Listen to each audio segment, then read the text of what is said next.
जय हिंद साथियों। आज से हम आप लोगों के लिए कक्षा 6 से लेके कक्षा 6 से लेके कक्षा 10वीं तक का जो विज्ञान है एनसीईआरटी का वो कंप्लीट कोर्स करवाएंगे। ठीक है, तो पहली वीडियो की स्टार्टिंग करने जा रहे हैं आप लोगों के लिए, ताकि आप लोगों का हर एग्जाम जो है एनसीईआरटी से होकर गुजरता है तो आपके एग्जाम्स के अंदर ये क्वेश्चन काम आए। पहला जो टॉपिक है क्लास 6 का है, भोजन कहाँ से आता है। तो इसके ऑब्जेक्टिव टाइप क्वेश्चन करेंगे और आप लोगों के सिर्फ मैं विदाउट डिस्कशन करूंगा यहाँ पे, क्योंकि आप लोगों के कम टाइम के अंदर ये कोर्स कंप्लीट करना है। तो देखो, पहला क्वेश्चन है, किसी भी भोजन को तैयार करने में हमें 2 या 2 से अधिक पदार्थों या संगठकों की आवश्यकता होती है। तो पक्के चावल के कितने संगठक हैं? तो पक्के चावल जो होते हैं उसके 2 संगठक होते हैं। उसके बाद सेकंड क्वेश्चन है, हमारी खाद्य सामग्री के स्रोत क्या है? तो हमारी खाद्य सामग्री के स्रोत पेड़ पौधे हैं और जंतु हैं, दोनों प्रकार के हमारी खाद्य सामग्री के स्रोत रहेंगे। पेड़ पौधों के हमें अनेक भागों को भोजन के रूप में खाते हैं, जैसे सरसों के बीज और पत्तियों का इस्तेमाल करते हैं। बैंगन के किस भाग का इस्तेमाल किया जाता है? तो दोस्तों, बैंगन जो होता है, बैंगन एक फल है, ठीक है, तो इसका फल भाग का इस्तेमाल किया जाता है। उसके बाद हम बात करते हैं क्वेश्चन नंबर 4 की। तो क्वेश्चन नंबर 4 की अगर बात करें, क्वेश्चन नंबर 4 है, आप चने को भिगोकर रखते हैं या एक गीले कपड़े में लपेट कर रखते हैं तो एक सफेद संरचना बाहर निकल आती है, इसे कहते हैं। तो इसे क्या कहते हैं? इसे अंकुर कहते हैं। चना जो होता है अंकुरित हो जाता है। मधुमक्खियां जो होती हैं शहद कहाँ से एकत्रित करती हैं? तो ये फूलों के मकरंद से जो होती हैं मधुमक्खियां शहद एकत्रित करती हैं। क्लियर है? जो जंतु केवल पादप खाते हैं वे शाकाहारी कहलाते हैं। तो निम्न में से शाकाहारी जीव छांटिए। शेर जो होता है मांसाहारी है, कुत्ता मांसाहारी है और बिल्ली भी मांसाहारी है। हिरण क्या है? आपका घास फूस चरने वाला एक शाकाहारी जंतु है। उसके बाद है नेक्स्ट क्वेश्चन, शेर जैसे जीव केवल मांस खाते हैं, वह अपने भोजन के लिए दूसरे जंतुओं पर निर्भर रहते हैं, तो उन्हें क्या कहा जाता है? उन्हें कहा जाता है मांसाहारी। क्लियर है? आप लोगों को पता ही है, फल खाने वाले फलाहारी हो गई। और आप लोगों को नेक्स्ट क्वेश्चन की तरफ लेके चलते हैं, हमें चीनी किससे प्राप्त होती है? तो चीनी हमें गन्ने से प्राप्त होती है, यानी कि शुगर केन से प्राप्त होती है। दूध, दही, पनीर, घी सभी उत्पाद हमें कहाँ से प्राप्त होते हैं? तो ये जंतु उत्पाद हैं। दूध हो, चाहे दही हो, चाहे घी हो, चाहे पनीर हो, ये सारे के सारे क्या है? जंतु उत्पाद हैं। क्लियर है? उसके बाद देखो यहाँ पे नेक्स्ट क्वेश्चन है, मनुष्य पादप और जंतु दोनों को ही अपने भोजन के रूप में ग्रहण करते हैं, यह कहलाते हैं। तो ये क्या कहलाते हैं? ये कहलाते हैं सर्वाहारी। ठीक है, तो मनुष्य जो है पादप को और जंतुओं को दोनों ही वो करेंगे तो सर्वाहारी हो जाएंगे। जो केवल मांस को खाएगा मांसाहारी, और जो अपने सिर्फ पादप को खाएगा वो क्या हो जाता है? आपका शाकाहारी हो जाता है। क्लियर है? नेक्स्ट टॉपिक जो है हमारा वो है भोजन के घटक। तो भोजन के घटक की अगर हम बात करें, यहाँ पे ये देखते हैं पहला क्वेश्चन। तो पहला क्वेश्चन आप लोगों की स्क्रीन के ऊपर है, ये प्रत्येक व्यंजन एक या एक से अधिक प्रकार की कच्ची सामग्री से बना होता है जो हमें पादप या जंतुओं से मिलते हैं। अनाज जैसे चावल और गेहूं से हमें कौन सा पोषक तत्व प्राप्त होता है? तो कार्बोहाइड्रेट होता है। सेकंड क्वेश्चन की अगर हम बात करें, तो सेकंड क्वेश्चन है हमारा, एक परीक्षण में कच्ची खाद्य सामग्री में तनु आयोडीन विलयन की 2 या 3 बूंदें डालते हैं और इसका रंग परिवर्तित होकर काला या नीला हो जाता है, तो यह किसकी उपस्थिति को दर्शाता है? स्टोर्च या मंड की उपस्थिति को दर्शाता है, अगर उसका रंग काला या नीला हो जाता है। क्लियर है? उसके बाद नेक्स्ट क्वेश्चन की अगर हम बात करें, हमें फलीदार पौधों और दालों से प्रोटीन प्राप्त होता है। खाद्य पदार्थों में प्रोटीन के परीक्षण के लिए निम्न में से क्या चाहिए? तो खाद्य पदार्थों में प्रोटीन के परीक्षण के लिए हमें क्या चाहिए? हमें चाहिए कॉपर सल्फेट विलयन और कास्टिक सोडा।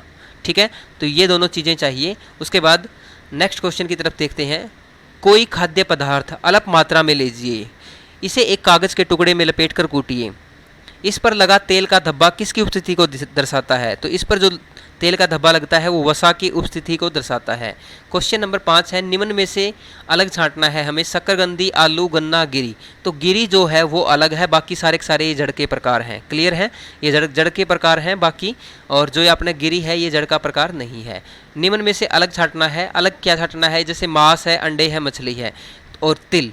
ठीक है, तो तिल आप लोगों को पता है इन तीनों में से अलग रहेगा। क्लियर है? नेक्स्ट क्वेश्चन है, निम्न में से अलग छांटना है आपको, आपके पास तिल है, मूंगफली है, घी है और मक्का है।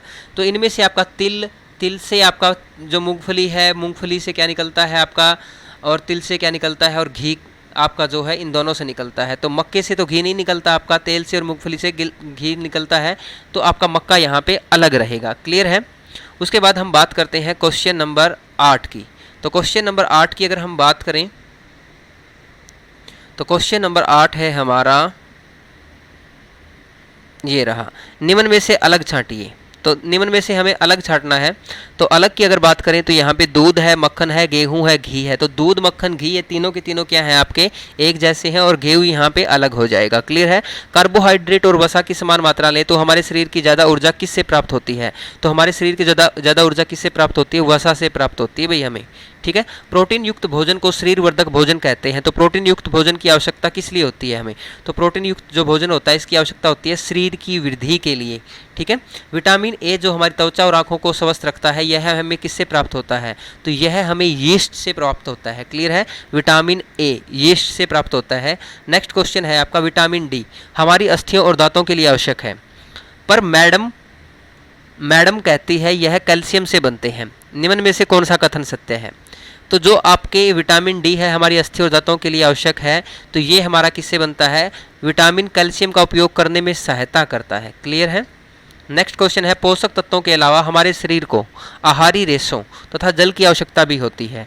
यह हमें प्राप्त होते हैं खाद्यान्न, दाल, आलू, ताजे फल और सब्जियों में, और इसे कहते हैं, तो इसे क्या कहते हैं हम? इसे कहते हैं बिना पचे भोजन को बाहर निकालना। क्लियर है।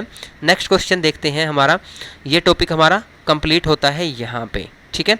उसके बाद नेक्स्ट क्वेश्चन देखेंगे। तो क्वेश्चन नंबर 14 देखो, ऐसा भोजन जिसमें सभी पोषक तत्व संतुलित मात्रा में होते हैं, अर्थात कोई भी पोषक तत्व न तो आवश्यकता से अधिक होता है और ना ही कम होता है, तो उसे क्या कहा जाता है? तो उसे कहा जाता है संतुलित आहार। संतुलन, एक संतुलन बना के रखता है हर चीज़ का, है ना। उसके बाद देखो नेक्स्ट क्वेश्चन है, एक या एक से अधिक पोषक तत्वों का अभाव लंबे समय तक होने से हमें अभावजन्य रोग हो जाते हैं। हमें अभावजन्य रोग हो जाते हैं। विटामिन डी की कमी से कौन सा रोग होता है? तो आप लोगों को पता है विटामिन डी की कमी से रिकेटस होता है। ठीक है। विटामिन ए से रतौंधी, बी से बेरेबेरी आप लोगों को पता ही है, और विटामिन डी से कौन सा होता है आप लोगों को अच्छे से बखूबी पता लग गया होगा। यहाँ पे होता है रिकेट्स। शरीर में रक्त में हीमोग्लोबिन कण जो होते हैं भोजन में, उसके बाद क्वेश्चन था ऊपर चला गया क्या, भोजन में लौह तत्व से बनते हैं। इसकी कमी से हम कमजोरी लगने लगती है। तो यह किस बीमारी का लक्षण है? अरक्तता। अरक्तता क्या होता है? खून की कमी हो जाना। अरक्तता का मतलब होता है दोस्तों खून की कमी हो जाना। क्लियर है। उसके बाद क्वेश्चन नंबर यहाँ पे देख लेते हैं नेक्स्ट। ठीक है।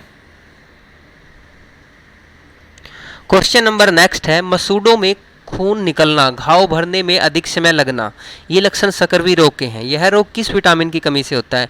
तो विटामिन सी की कमी से। विटामिन सी की कमी से नींबू वगैरह ज़्यादा खाया करो भाई। ठीक है। उसके बाद देखो भाई, इस रोग में गर्दन की ग्रंथि फूल जाती है और बच्चों में मानसिक विकलांगता भी आ सकती है। ठीक है। इसे गायट्री या घेंगा कहते हैं। इस बीमारी से कैसे बचा जा सकता है? तो इस क्वेश्चन का जवाब आप मुझे कमेंट सेक्शन के अंदर करके बताएंगे कि इसका सही आंसर क्या रहेगा। इसके अलावा आप लोगों को हरियाणा पुलिस या किसी भी एग्ज़ाम्स की तैयारी कर रहे हो आप, सेंटर या स्टेट की, तो वहाँ पे अगर आपको तैयारी के बिल्कुल अच्छे नोट्स चाहिए और अच्छी क्लासेस चाहिए, तो आप नीचे से डिस्क्रिप्शन में प्लेलिस्ट आपकी बनी हुई है, वहाँ से भी आप प्लेलिस्ट को देख सकते हैं। अदरवाइज़ वहाँ की बजाय चैनल के ऊपर प्लेलिस्ट बनी हुई है फ्री बैच के नाम से। फ्री बैच के अंदर आप लोगों को कंप्लीट कोर्स मिलेगा, बहुत सारी अच्छी अच्छी चीज़ें हैं वहाँ पे। आप उन क्लासेज को देखिए और अपने स्कोर को इम्प्रूव करिए। साथ में डिस्क्रिप्शन में टेलीग्राम ग्रुप का लिंक दिया है, फेसबुक ग्रुप का लिंक दिया है, व्हाट्सअप ग्रुप का लिंक दिया है, वहाँ पर भी आप कनेक्ट हो सकते हैं।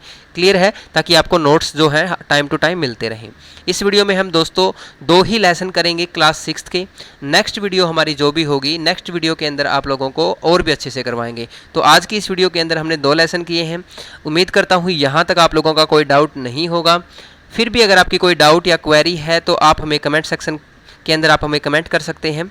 और अधिक वीडियो, अगर आप लोगों को इसकी पीडीएफ भी चाहिए दोस्तों, जानकारी के लिए बता दें, आपको 2 टॉपिक हो गए हैं, ये 2 लेसन हुए हैं। अगर आपको 2 लेसन की पीडीएफ भी चाहिए तो पीडीएफ के लिए भी आप हमारे ग्रुप को ज्वाइन कर सकते हैं।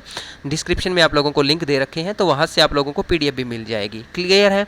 तो ये हमने 6ठी क्लास के 2 लेसन किए हैं। धीरे धीरे आप लोगों की जो ये सीरीज है आगे बढ़ती जाएगी। 6ठी के बाद हमारी 7th क्लास रहेगी, 7th के बाद हमारी 8th क्लास रहेगी। ऐसे करते करते हम जो एनसीईआरटी के क्वेश्चन है कम्प्लीटली वो आप लोगों को किसी भी एग्जाम्स की प्रिपरेशन के लिए यहाँ पे करवा देंगे और आपके एग्जाम से पहले पहले करवा देंगे। ठीक है दोस्तों, तो उम्मीद करता हूँ आप लोग वीडियो को ज़्यादा से ज़्यादा शेयर करेंगे और चैनल पे पहली बार आए हैं तो सब्सक्राइब करके जरूर जाएंगे दोस्तों, क्योंकि मेरे चैनल के ऊपर जो ऑडियंस है वो 82% ऐसी ऑडियंस है जो सिर्फ चैनल को देखती है, सब्सक्राइब नहीं करती। मेरे भाइयों, पैसा नहीं लगता आपका, कोई खर्चा नहीं उठाना पड़ता आपको, एक थोड़ा सा मोटिवेशन ही मांग रहे हैं आप लोगों से। मोटिवेशन हमें भी दो यार, ताकि आप लोगों के लिए अच्छी अच्छी क्लासेज लेके आएँ। क्लियर है? तो सब्सक्राइब कर दो भाई, बेल आइकन को प्रेस कर दो। Thank you, have a good day.